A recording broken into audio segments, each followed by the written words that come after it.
Did you know Tide has been upgraded to provide an even better clean in cold water? Tide is specifically designed to fight any stain you throw at it, even in cold. Butter? Yep. Chocolate ice cream? Sure thing. Barbecue sauce? Tide's got you covered. You don't need to use warm water. Additionally, Tide Pods let you confidently fight tough stains with new ColdZyme technology. Just remember, if it's gotta be clean, it's gotta be Tide. Where would breakfast be without bacon? And why even have pizza without the spice of pepperoni or the flavor of sausage? It's pork that brings the flavor every time. So see your chops, bake tenderloin, and taste what pork can do. This message was brought to you by America's Pig Farmers. You're invited to spend an evening on Fremont Avenue. For generations, this house has been home to soulful music, good food, and cutthroat card games. Saints and sinners. Unexpected laughs and unspoken truths. Good times, hard times, and of course, family. Always family. So pull up a chair and join us at Fremont Avenue, a world premiere play only at Arena Stage. Performances start October 8th. Tickets at arenastage.org.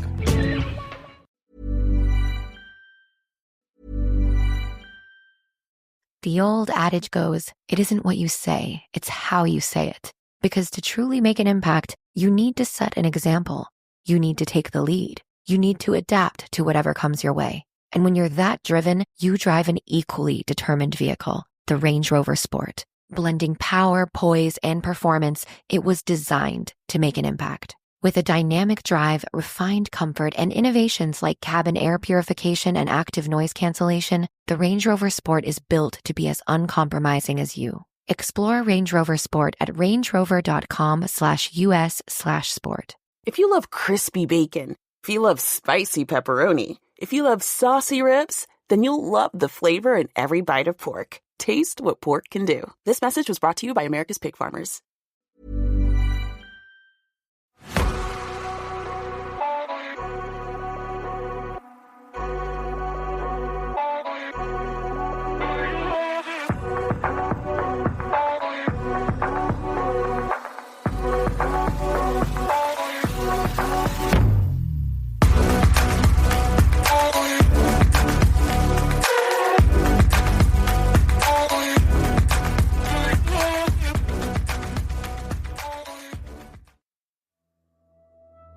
Hello, I'm Sarah, and welcome to the Whispering Woods Reddit and listener story episode.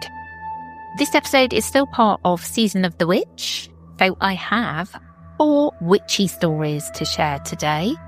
I'll get straight into them. Are you ready for the first story? The Appalachian Witch. This was the most terrifying moment of my life. Always will be. My family and a family friend's family were going on a hiking trip to the Appalachian Mountains. We had rented cabins at a camping site and had arranged certain paths to follow each day of our trip, 4 days long, that we could walk each day. The first 3 days went great. We saw wildlife, had a good time, and talked a lot. But on the 4th day, we were taking a trail that was more secluded and overgrown than the others. We were walking for about 30 minutes when I was hit with this overwhelming feeling of uneasiness. The feeling just stayed there, no matter how hard I tried to beat it back. Then, and everyone else on the hike denies this, I heard singing in a language that I've never heard before. It's like the singing described in the myth of the sirens, sweet and enchanting, yet the music invoked a feeling of fear down to my bones. Everyone else seems completely oblivious to it. I tried telling my dad that something was wrong, but he just told me I was probably tired and that we would stop soon. So about 5 minutes later, and the singing just keeps getting louder. and my heart was racing. We had stopped to rest and eat something as well. I wish with all my heart that we hadn't stopped. About 2 minutes into our little rest, the singing is still getting progressively louder, but my nerves have settled slightly. Then, everything falls silent. Everyone in our group, about 12 people, suddenly turned to the trees to our left. A figure, tall and in a black cloak, was barely visible between the trees. It was a woman, much taller than normal people are, with pure white hair flowing out of her hood. Her head is down, but her face is slightly visible. All that I can make out is that her skin is very pale yellow, like old paper. As we watch, she just stalks closer to our group, finally stopping right at the edge of the trees. She looks up, and I swear to goodness, as long as I live and breathe, I will never forget her face. Her eyes are completely white, with no pupils or irises visible. She had a thin, pointed nose and had a mouth with lips that were stained red. I don't want to know why. She stares at us for a moment and then smiles. It was horrifying. She had no teeth and her eyes began to shine. She then begins to talk. She had a horrible, scratchy, high-pitched voice and said, "Leave this place while you still can. I'll be watching you. Don't try anything." I blink and she's gone. Everyone is silent. This is my first time telling this story to anyone else who didn't experience it with me. And I never discuss it with anyone who did experience this with me. It feels good to share this experience with someone. Well, you wouldn't have to tell me twice. I'd be out of there too. Scary witchy woman in the woods, it's all yours. Are you ready for the second story? Terrifying day in Oklahoma woods might have ended up like a famous unsolved murder case. So this encounter happened many years ago, and I was very young. It was in 2001 or 2, and I was 11 or 12 at the time. My uncle was interested in purchasing some land near Red Oak, Oklahoma. I don't know exactly where, but it was several acres in a very remote area. My father, mother, and myself decided to accompany him one Saturday to scope out the property. From our home, it was little more than a 3-hour drive, but we all loved riding in the car. So while it was not going to be the most eventful road trip, we went just to get out of the house. Upon arrival, I remember being very underwhelmed by the place. No houses anywhere near, and hardly even any signs of life at all, apart from a few birds, and the wooded area wasn't exactly what I call picturesque. Still, we parked our car off the road to go explore the woods a little. My uncle was talking about buying the land for hunting, not really my cup of tea. As we walked through the woods, it was a very nice day, but still something felt off. Everyone in our group remarked about the eerie feeling, but my dad and uncle seemed to laugh it off. My mum had goosebumps and kept looking over her shoulder, which made me on edge too. She was very insistent that it was weird and she wanted to leave, saying it felt like she was being watched. After a bit of hiking, I noticed that there was a small red building. I've seen bigger storage sheds in the suburbs, but it looked well built. My uncle said there was nothing about it on the listing, So we went to take a peek inside. The door was open, and inside there were open cans of food, a ratty blanket on the floor, and it stunk unlike anything I'd ever smelled before. Following this discovery, we all agreed it would be best to get back to the car if there was some crazy hermit living in the woods. We didn't want to be around to find him. Only issue, we had walked pretty far into the woods, and now weren't exactly sure which direction was correct. The eerie feeling really amped up, and we were all on edge. We ended up trekking another mile before we finally found the road, but we were further down from where we had parked the car. But at least we could just follow the road now. Walking along the road, we came across a truly unsettling sight. Right in the middle of the asphalt was a dark grey cat on fire. I have no idea why a cat was out in the middle of nowhere, or how it came to be killed and set alight. Obviously this has just happened, but there was no one in sight. Naturally, we ran the rest of the way to the car. There was a huge scratch in the paint, all down the side of it from hood to trunk. Thankfully, that was the only damage, and my dad was able to start it without any trouble. And we drove away as fast as we possibly could. My heart is sped up just recounting the moment. Definitely one of the scariest of my life. Needless to say, my uncle did not buy the land, and I'll always remember this terrifying encounter. But like anything over time, I sort of pushed it into the back of my mind, and it just became one of those odd moments you occasionally retell at family get-togethers years later. So much that it's almost just a funny story.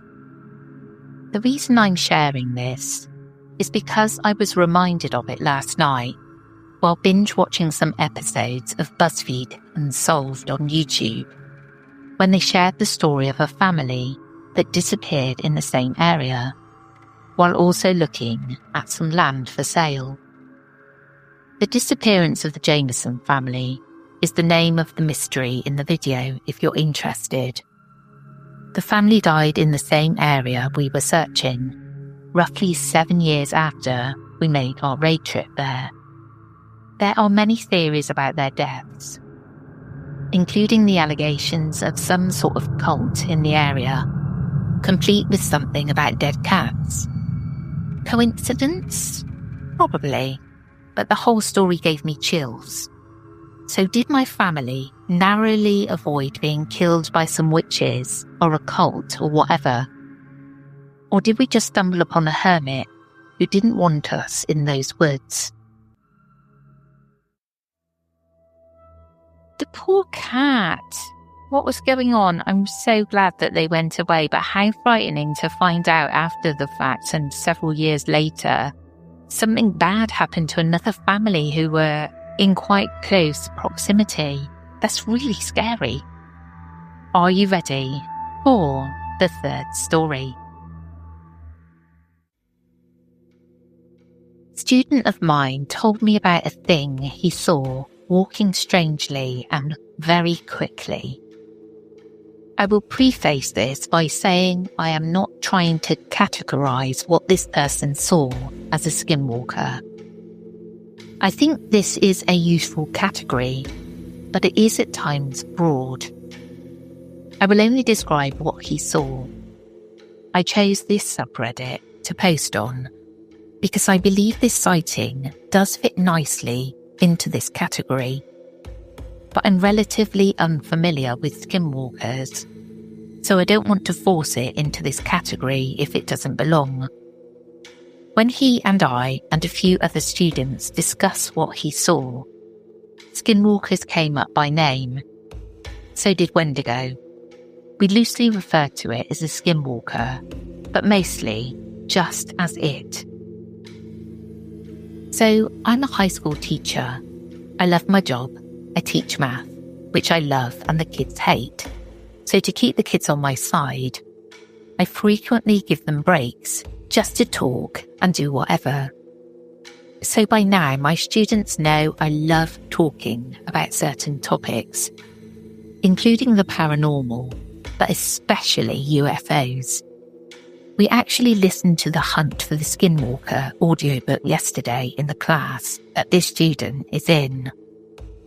So today this student, super smart and talented kid, I might add, charming, witty, a great young person, says to me, "Hey, I have a story." He was driving to his home from the gym at about 9:30 p.m. some day last week. He said he was feeling great, had a great pump, everything. He was turning onto his street when he saw a bipedal thing moving quickly in the direction of the road he was about to turn onto. It was an open field, and he said it was the colour of my classroom wall, basically white. But when I said it was white, he would say no and say it was the colour of the wall, lol. He said it was tall and slender, but not just skin and bones, still muscled. He said it was moving at a speed similar with his car across this field, and said its legs were long and it had big feet. I'm struggling to exactly recall or honestly make sense of how he described its legs and locomotion, and I'm going to ask for clarification tomorrow. But it also seemed like he was struggling to describe it in the first place. He mentioned its knees being prominent, but also that it seemed to have that weird classic dog leg thing going on, but only when its leg was back. He said when the leg was forward, it bent like a human leg. So I'm kind of imagining it taking these first tiptoe-looking steps, where when its leg comes down and back, it maybe changes shape or something. He said its arms were long and it had witch fingers. He did not see a head or neck on its shoulders. We looked at that classic 4chan Skinwalker trap cam picture where it's looking at the camera, and he said, "That's what I saw, but without a head." He said it left a taut, blurry trail of its own image as it moved. And then the oddest thing of all, he said it turned into a street sign. So I asked for a lot of clarification on this, but he seemed as confused as I did. He said he watched it cross the street and blend into an existing street sign and disappear via this transformation. I've suggested he could return to the location of the sighting and see what he can find or remember.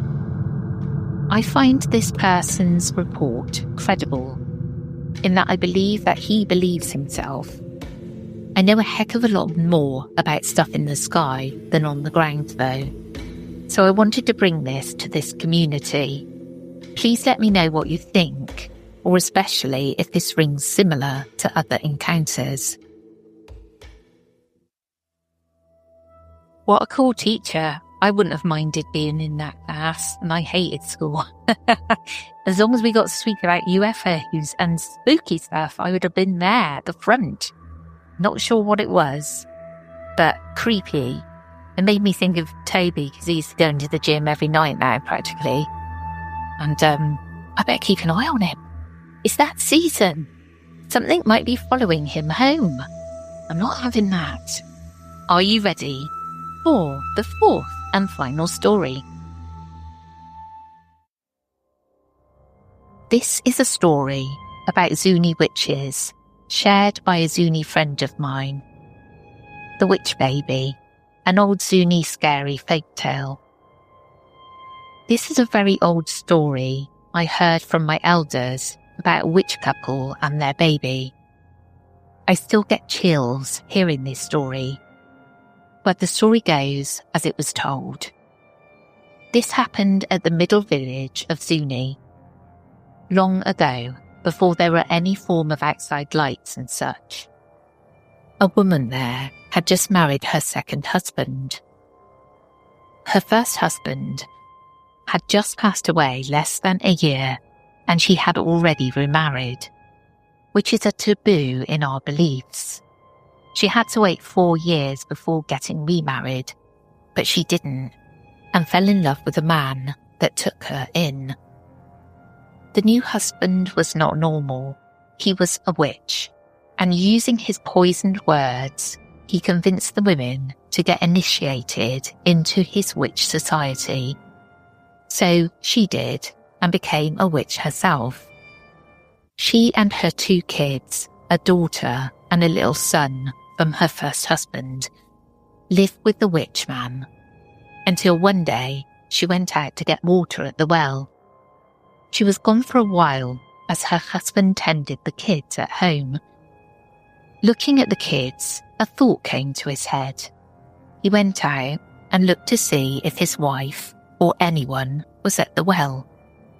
There was no one, so he quickly fetched a pot of water and ran back home. As he got home, he put the pot of water in the fireplace and began to boil it. Then added a red feather to the pot. The water boiled hot. He then walked over to the youngest infant, a baby boy, about 8 months old. He smiled at the kid and walked towards the boiling pot. He lifted up the cover and put the baby in the pot. The baby boiled up and down so he could put the cover back on, and started speaking in strange tongues. As he was doing this, the woman returned from the well and noticed a pot of water boiling, and saw her husband laying face up on the floor, nude, body painted black and white and shaking. She slowly walked up to his face. The husband's eyes were pitch black and wide open. She got scared and shook her husband to wake up.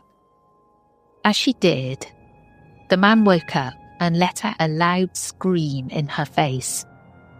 The scream sounded like a baby and a beast dying. She got frightened and screamed. She ran to her daughter while the husband shook and screamed on the floor. She then noticed her son was missing. Just then, her husband snapped out and was in pain. "Where is my son?" she asked. The man looked at the pot and said, "I'm initiating him into our society so we can all be together." Smiling at the woman, she cried, "No, you can't do this to my baby." She couldn't stand it anymore and walked over to the pot and opened the cover. She looked in and saw her baby staring upward with his eyes wide open, not even blinking, and lifeless. She took her baby out, but it was too late. The poor infant was dead. She screamed and cried where others could hear her. The people stopped by asking what's the matter. She lied to the people, saying the pot tipped over and scalded her baby. But the people saw the husband and thought otherwise. Just then, the husband snapped and went crazy, screaming at the people to get out. As this happened, the husband fell dead on the floor. Blood ran out of his mouth, eyes and nose. The woman tried to get the people out of their house, but the people already knew the couple were witches because they saw how the husband was all painted up. After that happened, the woman went so crazy she kept her dead baby as if he was still alive. For days, she walked with her toddler daughter in the fields holding her dead baby. Then one day, she just disappeared, never to be seen again. This is an old story my elders spoke of. They say the baby died because the initiation was interrupted by the woman, and the evil the husband summoned fell back on to them. The old adage goes, it isn't what you say, it's how you say it. Because to truly make an impact, you need to set an example. You need to take the lead. You need to adapt to whatever comes your way. And when you're that driven, you drive an equally determined vehicle, the Range Rover Sport. Blending power, poise, and performance, it was designed to make an impact. With a dynamic drive, refined comfort, and innovations like cabin air purification and active noise cancellation, the Range Rover Sport is built to be as uncompromising as you. Explore Range Rover Sport at rangerover.com/us/sport. You're invited to spend an evening on Fremont Avenue. For generations, this house has been home to soulful music, good food, and cutthroat card games. Saints and sinners. Unexpected laughs and unspoken truths. Good times, hard times, and of course, family. Always family. So pull up a chair and join us at Fremont Avenue. A world premiere play only at Arena Stage. Performances start October 8th. Tickets at arenastage.org.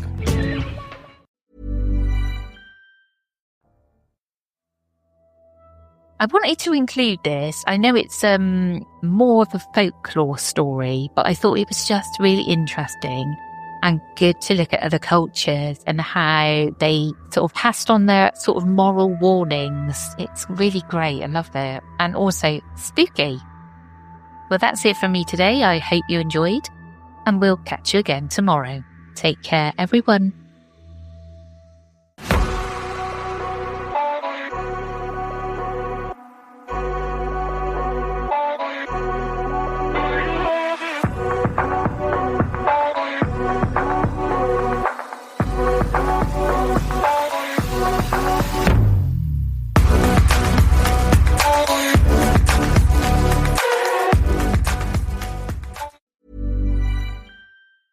If you love crispy bacon, if you love spicy pepperoni, if you love saucy ribs, then you'll love the flavor in every bite of pork. Taste what pork can do. This message was brought to you by America's Pig Farmers.